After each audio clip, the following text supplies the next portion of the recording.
다음입니다. 초3이고 기흥 3학년 1학기 빨리 끝냈고 도움 거의 없이 정답률이 꽤 좋아서 90% 이상 잘하네요. 그래서 따풀을 시작했어요. 원리셈은 하루에 한두 장 매일 하고 있고요. 다만 따풀 앞부분인데도 막히는 부분이 있어요. 두세 장 잘 풀고 그 다음 장은 아예 손도 못 대고 설명을 안 해주고 생각해 보라고 시간을 주는데 아예 모르겠다고 푸는 생각조차 못해서 설명해주고 동영상 강의를 봐도 힘들어하고 난이도가 높다고 하기엔 책 자체의 난이도가 높다고 하기에는 잘 푸는 장도 있고 기흥과 따풀 중간 난이도가 최상위 S인가 싶기도 하고요. 이렇게 어떻게 하드캐리 해야 할지, 어떻게 이끌어줘야 할지 의견을 달라고 질문하셨습니다. 앞에 말씀드린 것처럼 따라하면 풀리는 수학은 난이도가 낮은 교재가 아닙니다. 최상위 S 따풀을 난이도로 줄짓는 건 굉장히 어려운 문제예요. 특징이 다르고 어차피 얘네들은 최고 심화서예요. 어느 학원 원장 선생님의 얘기가 있었습니다. 제가 그런 얘기를 했어요. 선생님한테.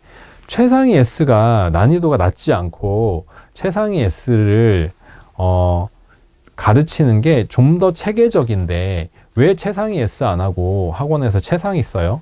난 최상위 S가 훨씬 좋던데?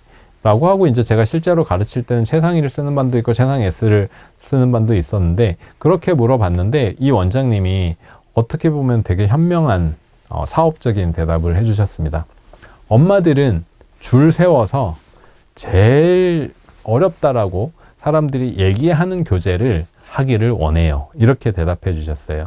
근데 이게 저는 그것보다 같은 수준에 있는 문제들을 얼마나 아이가 체계적으로 수월하게 공부할 수 있느냐 이게 더 중요하다고 생각하거든요. 그래서 최상위 S가 좋았고 그래서 최상위 S보다 좀 더 내 생각을 담아서 만드는 따라하면 풀리는 초등수학이라는 책을 만든 거거든요. 그래서 따라하면 풀리는 수학이 일단 난이도가 낮은 책은 아닙니다. 그러면 유형에 따라서 아이의 낯섦에 따라서 또는 쓰면서 이런 내용도 있어요. 어떤 단어는 이건 엄청 어려울 텐데 어렵지만 지금 요렇게 한번 요 논리를 배워 놓는 것이 나중을 위해서 좋겠다라고 주제를 선택한 단원도 있어요. 많진 않지만 이렇게 선택한 건 많진 않지만 그래서 일단 어려워하는 부분은 현실이기 때문에 요거는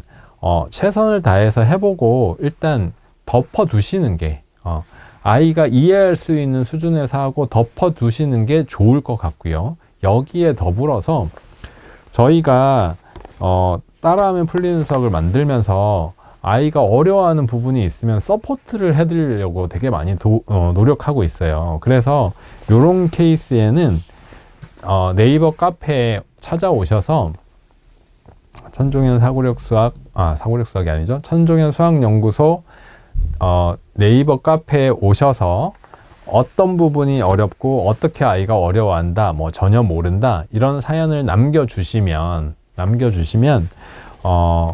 좀 더 쉽게 설명할 내용 또는 그거에 기초가 되는 내용 이런 부분들을 도와드릴 겁니다. 그래서 지금 라이브 방송으로 제가 그 내용 이렇게 가르쳐야 돼요 하기는 힘들잖아요. 네, 그렇게 주셔도. 근데 네이버 카페 같은 데 남겨주시면 그렇게 하고 그리고 그런 질문에 대한 대처를 저희가 QR코드를 통해서 다른 분들도 보실 수 있게 책에 QR코드 찍으면 이렇게 나오는 공간이 있어요. 그 공간에 다른 생각 방법 이런 부분들이 제시가 되게 만들어 놓을 예정이에요. 그래서 구체적으로 질문을 주시면 그 내용에 대해서 도와드리겠습니다. 네, 그 내용에 대해서. 최상위 사고력 아니에요. 최상위 사고력은 빼셔야 됩니다. 최상위 사고력은 너무 극단적인 내용들이 많아요. 네. 최상위 사고력은 교과 최상위 수학하고 완전 별개로 너무 극단적인 내용들이 많아요. 그래서 최상위 사고력은 일단 빼야 됩니다. 제가 추천하는 책은 아닙니다. 다음 사연입니다. 저희 아이는 외국에서 국제학교를 다니고 있기도 하고 여러 가지 이유로 선행은 못하고 있습니다. 학교 수학 성적도 99%를 유지하고 있고, 학원은 한 번도 다니지 않았지만 아이가 곧잘 하는 편이어서 최상위 수학을 계속 풀렸고, 혼자서는 한 단원에서 아무리 많아도 두세 개, 보통 한두 개만 풀지 못하는 정도입니다. 잘하네요. 그래서 올해 5학년 올림피아드 경시 문제를 풀려보았고 25문제 중 10문제 전후로만 맞추더라고요. 어렵다고 해서 처음으로 과외를 시키고 있습니다. 과외 선생님께서는 선행이 안 되어 있다니 아이의 눈높이에 맞추어 지도해 주시고 계십니다. 어려운 문제라 그런지 하기 귀찮아할 때도 있고 어렵다고 투덜댈 때도 있어 굳이 한국 경시대회에 나갈 것도 아닌데 풀릴 이유가 있나? 최상위까지만 시키고 차라리 선행을 나가는 게 맞나? 고민입니다. 여기서도 경시대회가 있기도 하고 나중에 수학 공부에 도움이 될까 싶기도 한 생각들도 들어서 올림피아드를 계속 풀리고 싶은 마음도 들고요. 그리고 저희가 주재원 가족이라 한국을 언제 들어갈지 몰라 한국 공부는 계속 해야 하는 상황입니다. 자, 이거는 일단 선행이라는 부분과 경시를 공부하고 있는 부분으로 분리를 해서 말씀드릴게요.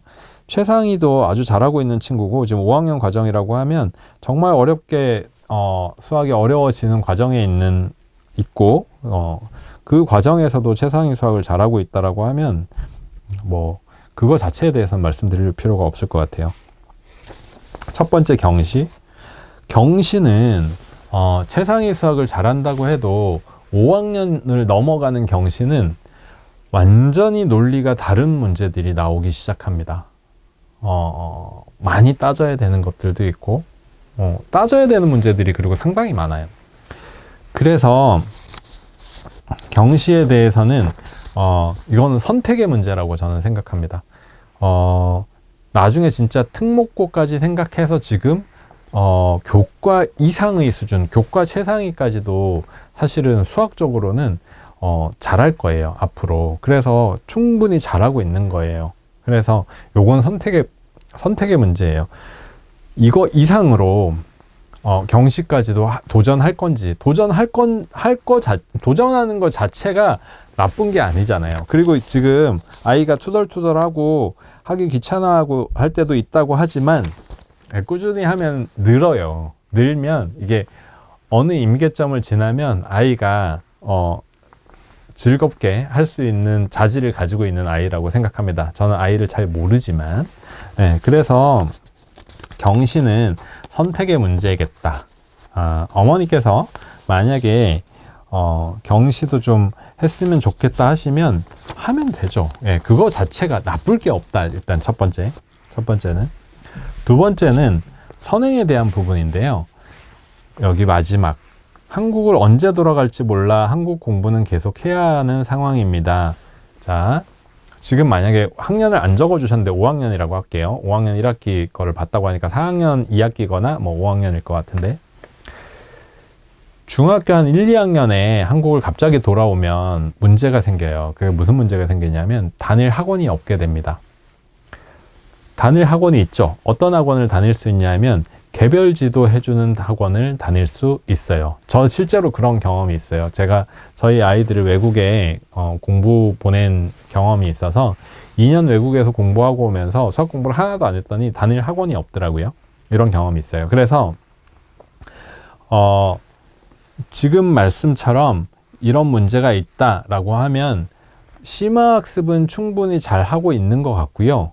여기에서 더 나아가서 선행을 할 수 있도록 해주시는 게 좋습니다. 물론 선행을 하지 않고 이 정도로 계속 밟아도 중학교에 가서 한국에 돌아온다 하더라도 금방 쫓아갈 거예요. 금방 쫓아갈 거예요. 결국 공부는 심화를 얼마나 많이 하느냐가 나중에 충분히 잘 할 수 있을 거예요. 근데 이제 문제는 한국에 돌아와서 한국에서 하고 있는 수준들을 맞추는데 아이가 고생을 좀 할 수밖에 없습니다. 그래서 선행은 그래도 1년 정도는 적어도 1년 정도는 그리고 중학생 정도 되면 이 정도 실력이 있는 아이라면 2년 정도까지도 근데 지금 당장 2년을 할 수는 없으니까 차근차근 해서 중학교 때 2년 정도까지는 할 수 있도록 해주는 것이 좋을 것 같습니다. 이거 되게 중요해요. 한국에 돌아와서 적응이라는 부분에서. 중요합니다. 근데 뭐 한국에 돌아와야 된다고 하시니 그렇습니다. 그러니까 이렇게 전제하면 그렇게 해주시는 게 좋을 것 같고요. 경시는 선택이에요. 안 해도 돼요. 안 해도 되고 한다면 하는 것 자체로. 근데 일반고에 진학하고 뭐 서울대가 목표다 이런 식이라면 경시 굳이 안 해도 돼요. 예, 경시를 한다고 해서 수능을 더 잘 보고 그렇지 않아요. 완전 다른 길입니다. 예, 올림피아드를 하는 건 완전 다른 길입니다. 교과의 밖으로 나가는 공부기 때문에 완전 다른 길이에요. 그래서 제가 아까 선택하시면 된다라고 말씀드렸는데 이 선택은 나중에 뭐 특목고, 영재고며 뭐 이런 쪽으로 생각했을 때까지로 했을 때 폭넓은 선택을 위해서 지금 할 수 있는 선택으로 말씀드린 거고요. 선택의 문제입니다. 이렇게 하셔도 되고 이렇게 하셔도 되고. 다음입니다. 학군지 아닌 학교에 학생 수 적고 근처에 학원도 별로 없어서 선택지가 부족한 동네에 살고 있습니다. 프랜차이즈 수학학원 다니고 있는 중인데 타 과목들보다 아직은 수학이 가장 재미있다고 하는데 학원에서 같은 학년 중 저희 아이가 가장 진도가 빠르다고 합니다. 4- 진도는 다 끝났고 다시 4-1단원부터 풀고 있어요. 디딤돌 기응 정답률 80%, 최상위 S 정답률 60% 정도 되고 매일 수학학원 하루에 1시간 집에 와서 수학 순공부 40분 정도 더 하고 있습니다. 수학학원에서 매일 1시간 하고요. 학원 선생님 말씀으로는 서술형 문제에 강하다고 하십니다. 연산 실수 없는 편이고 문제 풀 때 지켜보면 단순 사칙 연산은 머릿속으로 합니다. 고민은 4-2 진도가 끝났는데 계속 반복해서 공부를 해야 하는 게 맞는지, 심화가 중요하다고 하는데 얼마나 반복해야 하는지, 이번 여름방학 때 5-1 선행을 해야 할지, 기존 수학학원은 프랜차이즈라 그런지 5학년이 돼야 5학년 진도를 나간다고 하시는데 선행 가능한 학원에 옮겨서 끌어올려줘야 할지 고민입니다. 심화는 1권, 2권 정도도 괜찮고요. 교과 문제집을 2권 또는 3권 정도까지 욕심을 내면 3권 정도까지 하는 아이들도 많이 있으니까 그렇게 하면 되고요. 선행하셔야죠. 선행하는 게 좋습니다. 이런 경우에 제 친구가 이제 일산 쪽에 사는데 일산 쪽에서도 구석 쪽에 살아서 학원을 보낼 수가 없더라고요. 근데 이제 아빠 엄마가 똑똑해서 그런지 아이가 엄청 똑똑해서 학원에 가서 지금과 비슷한데 많이 잘해서 학원에서 더 가르칠 게 없다고 그런 경우가 있었어요. 그러니까 자기 학년 거만 붙들고 있을 수는 없고 너무 잘하니까 아이는 선행을 해야겠고 하니까 기존에 있는 반 아이들이랑 균형이 안 맞아서 학원을 못 다닌 케이스가 있습니다. 그 아이는 어떻게 했냐면 집에서 엄마가 붙들고 계속 가르쳤어요. 중1 때인가 중2 때까지. 그리고 지금도 학원에 대한 고민으로 이사를 고려하고 있을 정도로 어려워하더라고요. 엄마가 계속 봐줄 수가 없어서. 근데 그 친구는 집에서 엄마랑 하면서 2년 넘게인가 하여튼 선행을 집에서 스스로 학습하면서 했다고 하더라고요. 결국은 말씀드리고 싶은 것은 심화서를 얼마나 해야 하나요? 1권 내지 2권 하면 되죠. 그리고 계속 밟아서 하는 것도 사실 좋은 계획이 아니죠. 선행을 하는 게 맞죠. 그리고 선행하는 학원을 찾아보시는 게 맞겠습니다. 이거는 좀 그렇게 어렵지 않은, 저한테는 어렵지 않은 답변입니다.